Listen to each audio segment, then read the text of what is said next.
E aí, primeiro ano, tudo bem, gente? Voltamos aqui com nossa aula de Física A, não é? E a nossa aula de hoje, nós vamos trabalhar aquele princípio fundamental da dinâmica, que é a nossa segunda lei, tá? Da dinâmica, que é a segunda lei de Newton. E vamos associar agora com os nossos movimentos, tá? Movimento retilíneo, movimento circular, ou melhor, a gente vai fazer uma associação desses movimentos entre a causa, tá? E os seus efeitos. Tá bom? A causa, que são as forças, aplicando o nosso princípio fundamental, e também vamos trabalhar sobre os efeitos, sobre as consequências, que é esse movimento, que é a geração da velocidade, do deslocamento, da aceleração e assim por diante. Tá? Então, hoje nós começamos uma associação entre causa e efeito.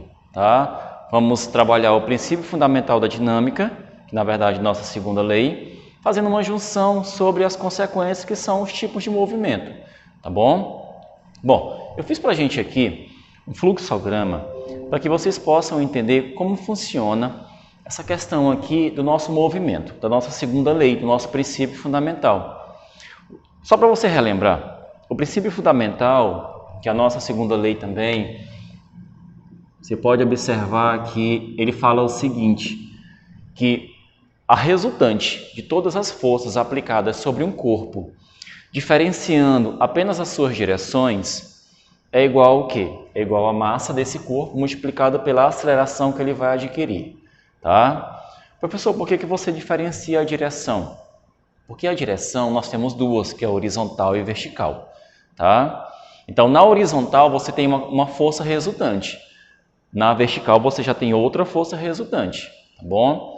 Quando você calcula a resultante entre a vertical e a horizontal, você calcula uma força resultante, tá? Uma força resultante inclinada, tá bom? Ou melhor, mesmo você tendo uma força horizontal e uma vertical, tem como você calcular essa força resultante, tá bom? Bom, nesse caso aqui, você pode observar que essa força resultante aqui, ela vai acontecer em uma única direção, ou é horizontal, ou é vertical, tá? Geralmente nós trabalhamos na horizontal, mas na vertical ela vai existir também, ok? Na vertical, a nossa força resultante, ela vai ter uma aceleração constante, que é a nossa gravidade, tá? Gerando o peso dos corpos, ou melhor, cada ambiente nós temos uma aceleração na vertical. Como assim cada ambiente, professor? Cada local, tá? Vamos supor que planetas, cada planeta tem a sua gravidade. Então, ali os corpos, eles aceleram na vertical de maneira diferente, tá bom? Bom, nesse caso aqui, aplicando a nossa segunda lei, que é o princípio fundamental, nós temos aqui os nossos dois tipos de movimento. Eu vou associar eles com esse princípio. Como, professor? Primeiro, o movimento retilíneo uniforme. O que é o movimento retilíneo uniforme? É aquele movimento que não existe uma aceleração. O corpo ele se propaga com uma única velocidade, ele se movimenta com uma única velocidade. Então, o que acontece? Esse corpo aqui ele não vai ter aceleração, ele vai ter uma velocidade constante. Consequentemente, nós vamos cair numa inércia. Tá? Então, essa inércia aqui significa o quê? Nós temos um movimento, só que a força resultante sobre esse corpo é igual a zero. Por quê? Porque nós não temos uma aceleração. Esse corpo, mesmo se movimentando, as forças que estão sobre ele, elas se anulam. Professor, elas existem? Sim, elas existem. Só que a resultante sobre elas é igual a zero. Tá? Então significa o quê? Ele se encontra num estado de inércia. A mesma coisa acontece se esse corpo estiver parado. A velocidade ela pode estar constante ou esse corpo pode estar parado, ou melhor, a velocidade continua constante, só que igual a zero. Tá? Então ele continua também em uma inércia. Ele não está acelerando e a força resultante sobre ele é igual a zero. Ok? Esse corpo está em equilíbrio, tá bom? Nesse caso aqui, nós temos um movimento retilíneo uniformemente variado, que é o nosso conhecido movimento, né, uniformemente variado. Ou melhor, o nosso movimento variado. Aqui nós temos a palavra uniforme, por quê? Porque essa aceleração ela vai existir. Tá? Ela existe, ela é diferente de zero. Tá? Então, se ela existe, nós temos uma força resultante. Significa que esse corpo ele está acelerando ou ele está desacelerando. Ele está querendo ficar mais rápido ou mais lento. Bom, existem essas duas possibilidades. Ou ele está ficando cada vez mais rápido ou cada vez mais lento. Nesse caso aqui, a nossa velocidade ela vai variar. Nós não temos só uma velocidade. Nós vamos ter uma velocidade inicial e uma velocidade final. E essa velocidade ela varia com o decorrer do tempo. Então aqui nós vamos ter o chamado ΔV. Tá bom? Esse ΔV aqui vai gerar essa aceleração. Nós vamos ter várias velocidades para um único movimento. Esse corpo ele está alterando essa velocidade para mais ou para menos. Tá bom? Então nós temos um movimento acelerado ou retardado. Tá certo? Professor, então o que vai caracterizar esse movimento acelerado ou retardado? Se o movimento for acelerado, significa que a força ela está indo no mesmo sentido do movimento. Tá? Você imagina, se eu tenho um carro, tá? Eu tenho um automóvel, ele está se movimentando, ele está indo cada vez mais rápido, né? Ele vai cada vez mais rápido. Significa o quê? Significa que a força resultante dele é para frente. Ou melhor, toma o mesmo sentido e a mesma direção do movimento. Então isso aqui é chamado de movimento acelerado. É o movimento acelerado. Tá? Esse movimento acelerado, ele caracteriza o aumento da velocidade e caracteriza uma força resultante no mesmo sentido, na mesma direção do movimento. Tá? Se o carro está indo para frente, a força também está indo para frente. Tá? Levando ele cada vez mais rápido nesse mesmo sentido, nessa mesma direção. Bom, mas se ele resolve frear, se ele resolve frenar, né? Então significa o quê? Que nós temos uma força resultante negativa, tá bom? Então significa o quê? Nós temos um movimento retardado. Ele está freando, querendo parar. Significa que essa força ela tem um sentido contrário do movimento. O carro está querendo ir para frente e a força está puxando ele para trás. Tá? Então são sentidos opostos. Lógico, está na mesma direção, que é a horizontal. Tá? Só que a força resultante que tenta parar esse carro, ela é contrária ao sentido do movimento dele. Tá bom? Caracterizando o movimento retardado. Esse carro vai acabar parando. Tá bom? Esse corpo aqui acaba parando se essa força continuar no sentido contrário. Tá bom? Movimento acelerado, nosso movimento retardado. Tá? Significa que nós temos uma velocidade diferente da constante. O melhor, essa velocidade sempre vai variar. Você vai ter uma inicial e uma final.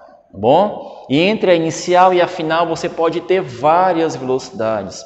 Esse carro pode alterar essa velocidade alterando o tempo de chegada, né? Mantendo essa aceleração constante. Tá bom? Bom, então já que o movimento que vai nos associar ao segundo princípio é o movimento retilíneo uniformemente variado. Então nós temos essas três fórmulas. Tá bom? Essas três fórmulas aqui vai nos ajudar muito. Por quê? Porque as três contêm uma aceleração, lógico. Né? O carro vai variar a sua velocidade, o corpo ele vai variar a sua velocidade. Só que, na verdade, cada uma tem a sua característica. Nossa primeira fórmula, que eu chamo de fórmula do sorvetão, que é a equação do espaço, ela trabalha com distância, variação dos espaços, trabalha com a aceleração, com o tempo e com a velocidade inicial. Ele não trabalha com a velocidade final, que é a velocidade de chegada desse automóvel ou desse corpo. Ou melhor, se ele está indo para frente, né? Ou se ele está frenando. Então ele vai ter uma velocidade final. Lógico, se ele frear, provavelmente ele vai ter uma velocidade final igual a zero. Se ele para a frenagem, ele reduz essa velocidade. Então a velocidade final vai ser menor do que a inicial. Tá? Aqui nós temos a segunda equação, que é a fórmula do Voigt, que é a equação da velocidade. Aqui nós temos as duas velocidades, nós temos a aceleração e o tempo. Essa fórmula não trabalha com variação de espaço. tá? Significa que ela não serve para aquela questão que tem variação de espaço, a não ser que você associe ela com outra equação, tá bom? E nós temos a equação de Torricelli. A equação de Torricelli, ela é uma mistura entre a primeira e a segunda equação, tá bom? Então, ela tem uma característica fundamental. Ela não trabalha com o tempo do movimento. Se você tem aquela questão que ela não te fornece o tempo e nem te pede ele, então ela seria uma equação ideal para você trabalhar, tá? Lembrando que, a partir de agora, eu acredito que você tenha o conhecimento dessas 3 equações e nós vamos associar elas à nossa força resultante. Então, para me calcular essa força resultante, eu preciso, no mínimo, calcular essa aceleração. Ela é que é o nosso carro-chefe, tá bom? Então, nosso carro-chefe aqui é a aceleração, tá? Aqui no movimento uniforme, nós não temos essa aceleração. Tanto que nós utilizamos a fórmula do sorvete, né? Olha a fórmula do sorvete. A fórmula do sorvete não tem aceleração. Então, ela caracteriza essa inércia. Nós temos só uma velocidade. O espaço final, que é o de chegada, e o espaço inicial, que é o de saída. Então, ela não vai nos ajudar muito, tá bom? Ou melhor, ela não nos ajuda nessa parte, tá? Ou melhor, você vai calcular o movimento baseado nas acelerações, fazendo uma conexão com o nosso princípio fundamental, onde essa força resultante é a somatória das forças que agem sobre esse corpo. E essa somatória é igual à massa do corpo multiplicado pela aceleração que ele vai adquirir, tá? Então, nossas 3 equações, princípio fundamental, tá bom? Lembrando que isso aqui é aplicado ao movimento retilíneo, tá bom? Bom, eu vou resolver com vocês aqui a nossa primeira questão da apostila. Ela faz uma característica bem importante, ou ela caracteriza esse movimento, tá? Ela demonstra para a gente como utilizar, num princípio bem básico, essa nossa segunda lei e o movimento, tá bom? Eu vou fazer uma leitura para vocês e a gente vai resolver ela, tá? Ela fala o seguinte: em uma experiência de laboratório de uma escala, um professor fez a montagem da figura no qual o corpo apoiado, que está inicialmente em repouso, é muito importante você fazer a leitura da questão. Ela fala sobre inicialmente em repouso, significa que a nossa velocidade inicial é igual a 0. Lógico que isso aqui numa questão é muito importante. Numa equação como essa, então, você acaba cancelando a velocidade inicial e qualquer elemento que esteja associado a essa velocidade inicial. Como assim? Qualquer elemento que esteja multiplicando essa velocidade inicial. Bom, ela zera também. Aí fala o seguinte: um professor fez a montagem da figura no qual o corpo está apoiado, está inicialmente em repouso, tem massa de 0,6 kg, que é a massa do corpo que estava se movimentando, e a força de tração no fio, que é medida por um dinamômetro intercalado nele. Aqui nós temos um aparelho que está medindo a força, né, que está puxando esse fio. Essa força é de 1,7 newtons, tá? Aí fala o seguinte: sabendo que o instante em que o corpo passa pela posição 4 metros, aí nós temos uma régua, tá? Onde a posição inicial é a 0. A posição final é 4 metros. Então, significa que esse quadradinho vai sair do ponto 0 até o ponto 4. Então, o nosso ΔS aqui, nós temos ele. É 4 metros, ok? Aí fala o seguinte: e o tempo, né, que ele percorre esse espaço é 2 segundos. Então, esse tempo aqui, ele é 2 segundos, ok? Aí vem a questão: qual a intensidade da força de atrito entre o corpo e o apoio? Tá? Em newtons. Lógico, a força que você vai calcular é em newtons. Bom, a força de atrito, gente, é uma força de resistência. Ela está contida na superfície. Essa superfície ela tem um atrito, que é uma dificuldade que esse corpo vai ter para se movimentar. Lógico, o atrito ele acaba nos ajudando a se movimentar. Ele está enunciado ali naquela terceira lei de Newton. Você precisa de um atrito na superfície para você aplicar uma força de ação e receber uma reação. Quando você caminha, você aplica uma força para trás e o seu corpo vai para frente. Tá bom? O atrito ele ajuda muito, ele atrapalha aqui no movimento, só que é necessário que ele exista, tá? Eu quero calcular justamente ele. Eu quero calcular essa força de atrito. Eu vou chamar de atrito. É uma força contrária. Então, se você pensar um pouquinho, tem o nosso atrito, que é para trás, e tem uma força que é para frente. Nós temos duas forças, só que no sentido contrário. Então, vamos pensar um pouquinho. Força resultante é igual à força que eu estou aplicando menos o atrito. Tá? Eu tenho uma força de ida e uma de volta. Professor, pergunta. Muitos se perguntam, por que você não coloca o atrito primeiro? Já que o corpo vai parar, né? Lembrem-se, o corpo vai parar. Só que a força que está prevalecendo é a força que está empurrando o corpo para frente, puxando ele para frente. Então, ela é a maior. Quem está vencendo esse cabo de guerra aqui é a força. Então, ela é a positiva e o atrito é a negativa, tá? Então, fica como, professor? Bom, eu sei que essa força resultante, ela também é igual ao que? A massa multiplicado pela aceleração. Tá aqui, ó, nosso segundo princípio. Então, fica como? Então, fica força menos atrito é igual a massa multiplicado pela aceleração. Bom, já consegui. Parte dela. Eu tenho a força, que é 1,7. Eu vou calcular o atrito e tenho a massa, que é 0,6. Tem um pequeno probleminha. Eu não tenho a aceleração. Tá? Aí vem o nosso questionamento. Como eu encontro essa aceleração? Você se observa. Tem um ΔS? Tem. Então, eu vou usar ou a primeira ou a segunda equação. Né? Então, eu tenho tempo? Tenho. Então, eu já não utilizo nem a segunda nem a terceira. Eu vou utilizar a primeira. Porque é a única que trabalha com o tempo e com o espaço. Tá? Ao mesmo tempo. Então, vamos lá. Aí fica o quê? Eu vou colocar aqui com o pincel com uma outra corzinha para vocês. Tá bom? Aí fica ΔS é igual. A velocidade inicial, ela nem sequer existe. Eu vou colocar aqui.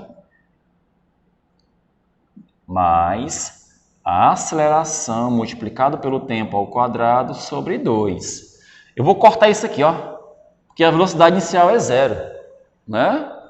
Aí fica 4 é igual a aceleração multiplicado por 2 ao quadrado, que é o nosso tempo, dividido por 2. Então, a nossa aceleração aqui, fazendo um cálculo breve, vai ficar 8 dividido por 4. 8 dividido por 4 dá 2 metros por segundo ao quadrado. É a nossa aceleração. Eu encontrei ela. Ok? Então, o que eu irei fazer? Eu vou jogar aqui, olha, justamente nesse meu raciocínio.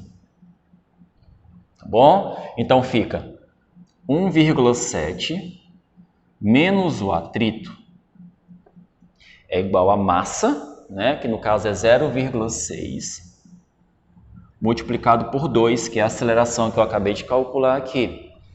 Bom, então como vai acontecer isso? Vai ficar atrito é igual a 1,7 menos 1,2. Se você multiplicar 0,6 por 2, dá 1,2 aqui, não é? Eu vou acabar subtraindo desse 1,7, que eu vou jogar ela para o outro lado. Então, quem é o meu atrito? O meu atrito é 0,5 newtons. Ele é menor do que a força que está levando o corpo para frente. Ele sempre vai ser menor, porque ele não conseguiu parar de início. O corpo foi parar lá na frente. Por quê? Porque ele bateu aqui nessa polia, ele chegou no ponto final. Então, o corpo, se ele pudesse movimentar, ele continuaria se movimentando. Porque nesse caso aqui, o atrito é menor do que a força que puxa ele para frente. Tá? Lembrando que a força resultante que puxa ele é o quê? A força resultante, na verdade, vai dar 1,2. Essa força resultante é 1,2, porque é 1,7 para frente e 0,5 para trás. Então, esse carro está se movimentando com 1,2 newtons. Tá bom? É a força resultante em cima dele. É uma questão que você associou o quê? Você associou o princípio fundamental, que é a segunda lei, com um movimento uniformemente variado. Você precisou calcular essa aceleração, tá certo? Então, nossos próximos conteúdos, a gente sempre vai pensar agora dessa maneira. Você não pensa mais isoladamente, nem só no movimento, nem só na força. Tá? Você pensa nos dois agora. Você pensa na causa e na consequência. Tá? Você pensa na força que produz o movimento e você pensa no movimento. Tá bom? Lembrando que se ele é uniforme, esse movimento ele existe, só que a força resultante é igual a zero. Ou melhor, as forças se anulam. Tá? Elas existem, mas se anulam. Aqui não, elas não se anulam. Tem sempre uma maior do que a outra. Tá bom? Elas são diferentes. Isso gera uma aceleração. Tá bom, pessoal? Bom, nós ficamos por aqui, tá? Eu venho agora no próximo quadro, eu vou só apagar um pouquinho aqui para vocês, para que a gente possa resolver mais duas questões, ok? Valeu e até a próxima. Não saia daí, volto já já. Bom, pessoal, voltamos, né? Voltamos agora com a nossa segunda parte, para a gente resolver a nossa segunda e terceira questão, que estão contidas na nossa apostila, tá? Vocês irão encontrá-las na nossa página 174, tá bom? Trabalhei com vocês no primeiro quadro a primeira questão. Nossa segunda questão aqui, ela fala o seguinte. Em um teste de frenagem, um veículo de massa de 0,8 toneladas passa por uma marca feita na pista com velocidade igual a 108 km por hora. Quando os freios são acionados, fazendo com que ele pare 75 metros adiante, né? Vai ter uma variação de espaço aqui. Lógico, ele está freando. Isso aqui é uma derrapagem, tá? Admitindo que a frenagem se deve exclusivamente à ação do atrito, a intensidade da força de atrito em newtons é? Bom, quais são as informações que eu tenho aqui dessa questão? Essa questão fala que a massa desse veículo aqui, ela é de 0,8 toneladas. Isso configura uma massa de 800 quilogramas. Ok? Nós temos a massa. Nossa velocidade aqui, eu vou chamar de velocidade inicial, porque é a velocidade em que ele estava, né? 108 quilômetros por hora. Tá bom? Lembre-se, nas nossas equações você não vai ter que trabalhar com quilômetros por hora, você não pode, ela não é uma unidade padrão. Então você vai ter que dividir esse valor aqui por 3,6. Isso aqui vai dar 30 metros por segundo, ok? E a nossa variação de espaço, que é o ΔS, que é o espaço da frenagem, é 75 metros. Então, eu preciso calcular quem é essa força de atrito, quem é essa força que está causando o movimento desse carro no sentido contrário do movimento. Tá bom? Ou melhor, ele vai parar. Significa que a força que eu estou aplicando para frente, ela vai zerar, né? Eu travo essa força que é para frente e a nossa força resultante é para trás. Tá? Bom, ele quer que eu calcule esse atrito. Então, o atrito, se eu piso no freio, essa força aqui, ela zera, tá? Então, a força resultante vai ser a própria força de atrito, ok? Então, a força de atrito, nossa força resultante aqui, é o nosso atrito, que é igual à massa desse veículo multiplicado pela aceleração, tá bom? Bom, como eu vou calcular essa força de atrito? Eu já tenho a massa? Tenho. Tem aceleração? Não. Tá? A questão me deu velocidade inicial. Lembre-se que nós temos a velocidade final também. Quem é a velocidade final? Nossa velocidade final é zero.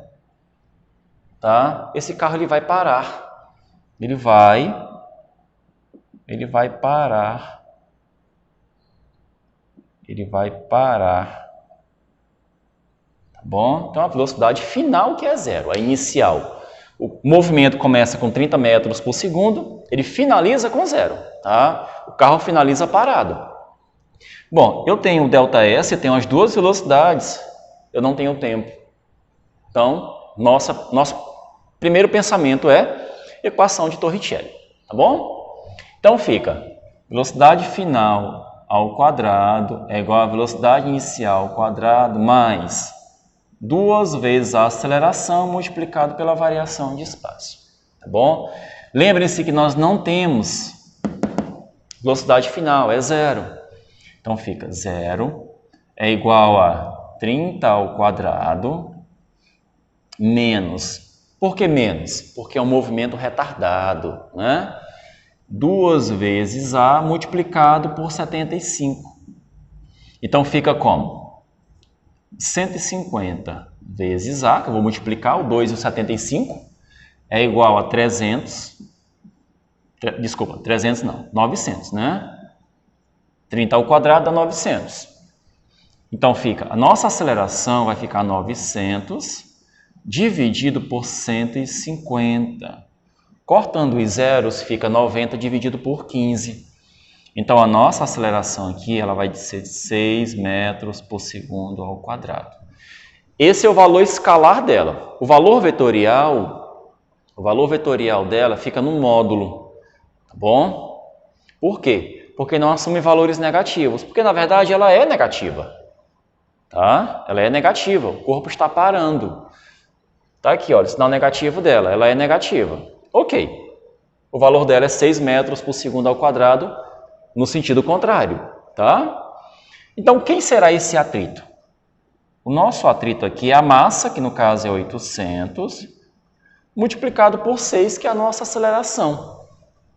Então, a força de atrito é 4.800 newtons, que é a força que fez esse automóvel parar, né? Ele zerar o seu movimento, tá bom? Então, você pode observar que nós temos aqui na nossa apostila 2 alternativas, a letra C e a letra E, tá bom? Lembrem-se, o que faz esse carro parar é uma força, tá bom? Essa força aqui, ela não pode ficar negativa, ela é uma grandeza vetorial, tá bom? Então, essa força que foi aplicada aqui, ela é de 4.800 newtons, só que é positiva, você coloca no módulo, tá bom? Então, nossa alternativa correta aqui é a nossa letra C, tá bom? Muito simples, não é? Bom, nossa terceira questão, ela fala o seguinte, ela fala de um elemento que eu citei para vocês no primeiro quadro, sobre a queda de um corpo. A nossa aceleração vai ser a gravidade. Na vertical, na terceira questão, se um corpo sobe ou desce, a aceleração que ele adquire sempre vai ser a gravidade. Tá bom? Bom, a questão fala o seguinte, um corpo abandonado de uma altura h em relação ao solo adquire um movimento denominado queda livre. Sabe-se que o corpo demora 2 segundos para chegar ao solo e, desprezando a resistência do ar, a aceleração do corpo em queda livre, a velocidade de chegada ao solo e a altura valem, lembrando que a gravidade é 10. A questão, ela já nos deu a primeira resposta, que é a nossa aceleração. Como eu falei para vocês, se esse corpo ele está em queda livre, então significa que ele foi abandonado. Bom, a velocidade inicial dele é 0. Lógico, se eu abandono um corpo, ele dá aquela paradinha numa fração de segundos, ele para no ar e cai. Significa que a velocidade inicial dele é 0. A velocidade que esse corpo atinge ao chegar ao solo, tá? Quando esse corpo ele atinge o solo, ele vai ter uma velocidade final. Tá bom? Eu quero calcular também essa velocidade. E quero calcular essa altura, tá? Quero calcular também essa altura, que é a altura da queda. Então, a questão, ela colocou 3 elementos, né, respectivos. Ou melhor, ela colocou a velocidade, aliás, na sequência, a aceleração, a velocidade e a altura. Tá? Bom, a minha aceleração, quem seria ela? A minha aceleração é a própria gravidade. Como esse corpo está caindo, a minha aceleração aqui, ela é 10 metros por segundo ao quadrado. E essa aceleração ela é positiva, porque o movimento é acelerado. Quanto mais alto for essa queda, mais veloz essa bolinha fica. Então, com uma velocidade maior, ela chega no chão. Tá? Ela chega mais rápido no chão. tá bom? Então significa o quê? Quanto mais rápida ela fica, professor, ela acelera mais? Não. Significa que a resistência do ar fica menor. Cada vez, quanto mais alto, menor fica essa resistência, mais rápida ela fica, tá? Por isso que o baque no chão é altíssimo. Por quê? Porque, na verdade, a resistência acaba diminuindo. Ela acaba recebendo uma força máxima, tá? Bom, quem seria a velocidade de chegada ao solo? Vamos calcular essa velocidade? Eu sei que a inicial é 0, tá bom? A questão me disse aqui que tudo demora 2 segundos. Então, o meu tempo de queda é 2 segundos, tá? Eu tenho a velocidade inicial, que é 0. Eu tenho a aceleração e quero calcular a velocidade final. Vou utilizar qual equação? A do v/a, né? Eu não preciso calcular o ΔS por enquanto. Então, o que eu vou fazer? Eu vou utilizar a equação do v/a, que é a equação da velocidade. Velocidade final é igual a inicial mais a aceleração multiplicado pelo tempo. A inicial é 0. Ele saiu do repouso. Então, a minha velocidade final vai ficar a aceleração, que é 10, multiplicado por 2, que é o tempo de queda, né? Então, isso vai dar o quê? 20 metros por segundo. Se esse objeto demorasse mais 1 segundo, ele chegaria com 30 metros por segundo. Se demorasse mais outro segundo, no caso 4 segundos, chegaria com 40 e assim por diante. Tá bom? Bom, eu calculei a velocidade final. Então, minha resposta aqui é 40 metros, 20 metros por segundo, né? E quem é essa altura? Lembre-se que a minha altura aqui é o ΔS, que é o espaço percorrido, tá? Então, eu tenho tempo, velocidade final, velocidade inicial, então posso utilizar quem? A equação do espaço. No caso, fica a velocidade inicial multiplicado pelo tempo, mais a aceleração multiplicado pelo tempo ao quadrado sobre 2. Tá bom? Velocidade inicial é igual a 0, eu vou cortar esse item. Então, o meu ΔS vai ficar 10, que é a nossa aceleração, multiplicado por 2 ao quadrado sobre 2. Tá bom? Então, o meu ΔS aqui vai ficar 10 vezes 2, que no caso dá 20 metros. Significa que o espaço percorrido é a nossa altura.